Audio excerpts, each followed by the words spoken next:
Well, my time in Canada was very fruitful. I had some pretty memorable interviews. One interview in particular is with a lady called Bryony Penn, who comes across as very humble and quiet, but once you get to know her and get to talk to her, man, can she start going. I can't even remember what she says half of the time, but the only thing I can remember that she said is that people in the West, their countries are pretty much ruined, and everybody will be migrating over here when civilization collapses, which I hope they don't, for obvious reasons. On the clouds of sea foam, we talk the known and unknown, with mirrors in our eyes that reflect each other's lives. And nature and our friends will lift us up when we're tired. This is how love for all things on this good earth will be inspired. For me personally, I found out about climate change exactly 4 years ago in 2009. Before that, I didn't know there was such a thing even called climate change. I lived in that bubble.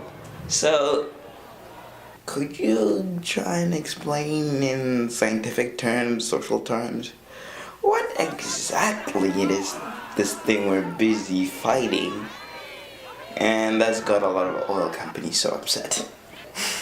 So it's essentially, climate change is really what it is. It's a change in the climate because there is more carbon being and other greenhouse gases being released back into the atmosphere. It's sort of like adding an extra blanket around the earth, which increases the heat and increases the temperature.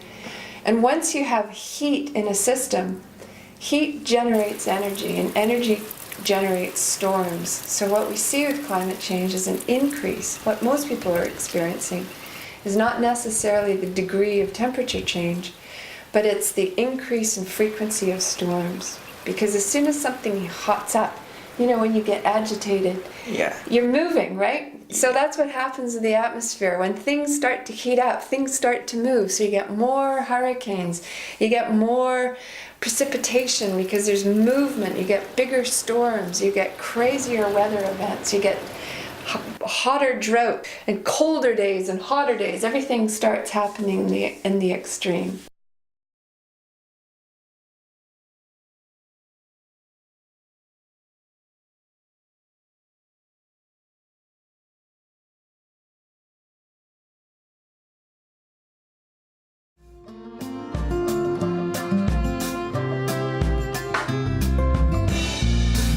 Our cathedral, can we let it be?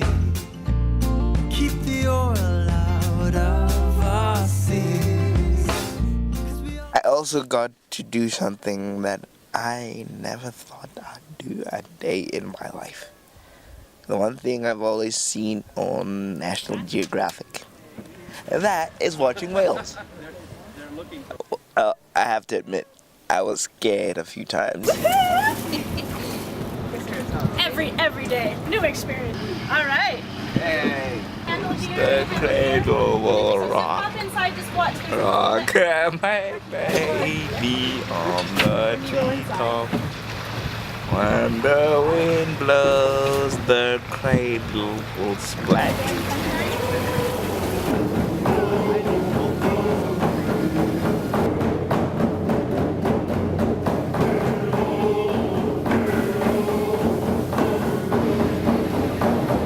We don't go too far out to sea. And hopefully we'll see some whales, and I hope I get to touch one.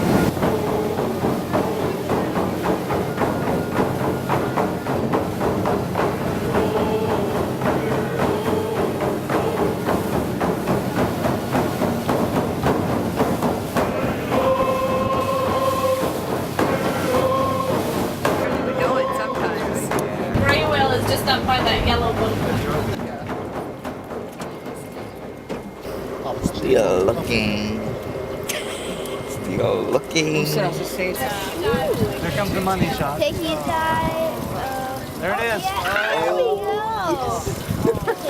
It was actually quite humbling and quite awakening at the same time, because whales are such massive and yet graceful creatures that are often overlooked by most people. And I got to realize that they, like the melting glaciers and the rising sea levels, are a very potent indicator of climate change. Because if their habitats and food source dwindles, then they dwindle, then which means we're pretty much next on the extinction list. Which I hope I'm wrong, but that is what it looked like to me. Because if such a graceful and majestic creature is in danger, then we're not very far off. We're not as invincible as we think we are.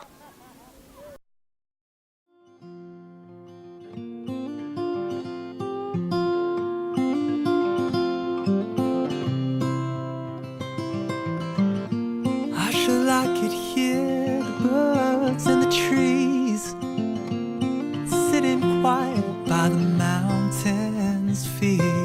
And the math may baffle your mind. A planet such as this is hard to find. Dan. A very interesting fellow. Well, he sort of like represents what the world was before this whole big industrial push 400 years ago, because we have gotten so used to using commercially processed seeds so much that we don't even trust our own methods of selecting, preserving, and planting seeds. And here you have Dan, who's doing the one thing that people here in Lesotho do practically every day. Are there any expansion plans for your seed company?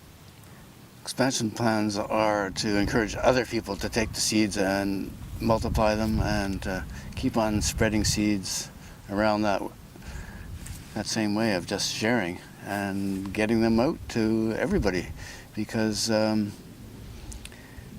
well, we live in crazy times now where the climate is radically changing, so we need the seeds to be grown everywhere so they can be adapting to these changing conditions.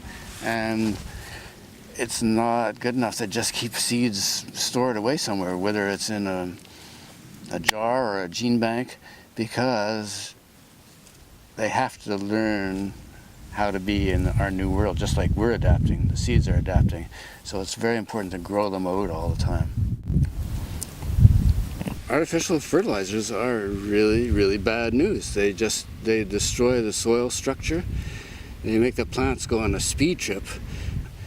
And the more you use fertilizers and the more you destroy the soil, after a while you need more and more fertilizer all the time. And then basically you're not really using the earth as a basis to grow plants. You're just using chemicals all the time. And if the farmers are left alone to just grow their own food, then you're going to have food being grown. You know, very soon in the coming few years, it's going to, all of a sudden, farmers are going to be the most important people around, which they always have been, except nobody's honored and respected them very much for a long time. And they're really the backbone of everything because they provide the food that we eat. So I'm thinking that it's going to be good times ahead for farmers.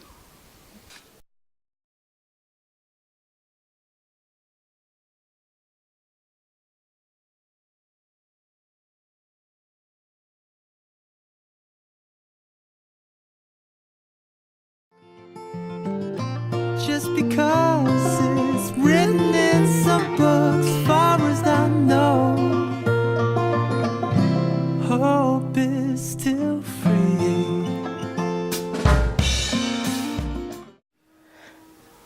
One of the interviews I never got to have was with a very interesting guy by the name of Ronald Wright.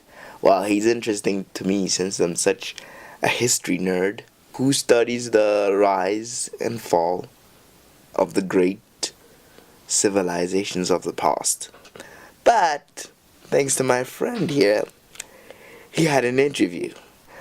And this is what he had to say in that interview. I think people tend to think that the problems we face, such as overpopulation, problems with food supply, overconsumption, and environmental degradation, that these are all new things that really are something that have only appeared with industrialization, with modern civilization. But in actual fact, human beings have been doing these things going back thousands of years. And of course, the environment, though, shouldn't be thought of as simply an interest. You can't really balance anything against the environment. The environment will yield what it will yield. And you can't push it. You can only push it in the short run. And as all of these ancient civilizations that came to grief found out, when you push it in the short run, you can get away with it for decades or even centuries, but sooner or later nature will shut you down if you're not on a sustainable footing. And that is what we have to learn. I think we have the technologies, we know how to do this. The problems are mainly political and economic. I think we have to be very careful of relying on new biotechnologies that are being pushed aggressively.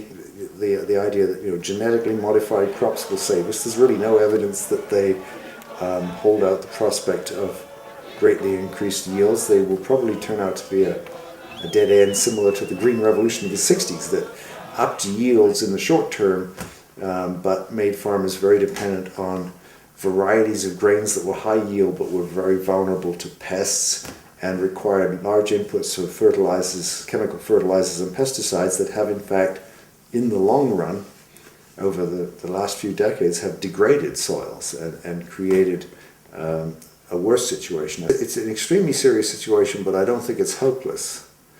And I think it's going to take international, worldwide cooperation.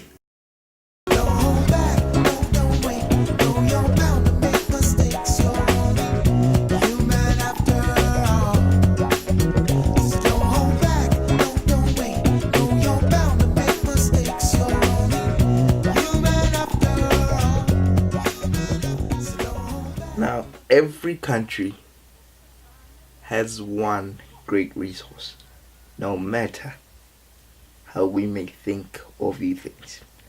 The one great resource that every country has is its children. The next generation, no matter if you're in Lesotho, Canada, Brazil, Argentina, or wherever, the next generation is the most important. Now, I got to pick the brains of these future leaders of Canada. And I quite have to say that after shaking them up a bit, they became more aware of themselves and more aware of the world out there. And it was a platform for me to talk about my country and what it is and what it is for me, for a person living in this country. Like I said to them, I'm going to give you a version of Lesotho that you'll never ever ever see on CNN. Thank you, sir. We wish you all the best. Thank you, sir. Keep on going and change the world. I'll try.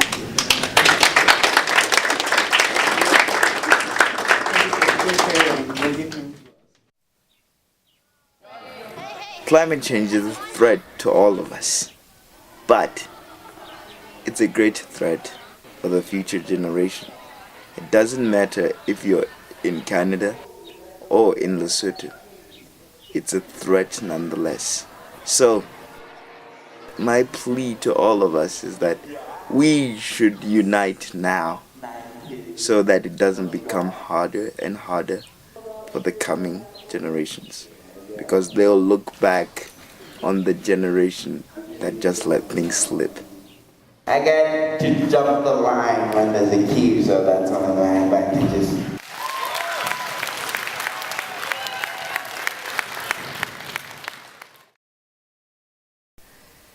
No matter how you say, how you put it, it's the younger generation which is going to inherit this mess that we're all in at the moment.